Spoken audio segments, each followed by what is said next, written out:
Очередное ДТП на Среднефонтанской со смертельным исходом. Примерно в 4:30 утра водитель автомобиля Mitsubishi, который двигался в сторону Таирова, не справился с управлением и вылетел на тротуар. Столкновение с деревом и металлической опорой рекламного щита стало смертельным для жены водителя и еще одной пассажирки. Сам 30-летний мужчина, находившийся за рулем, направлен в городскую клиническую больницу номер 11. Его состояние оценивается как тяжелое.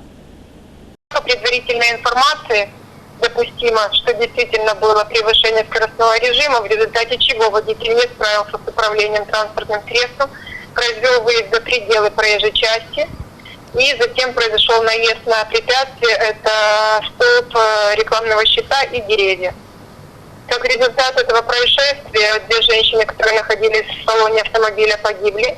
Водитель 30-летний доставлен в больницу, госпитализирован, предварительный диагноз политравмы.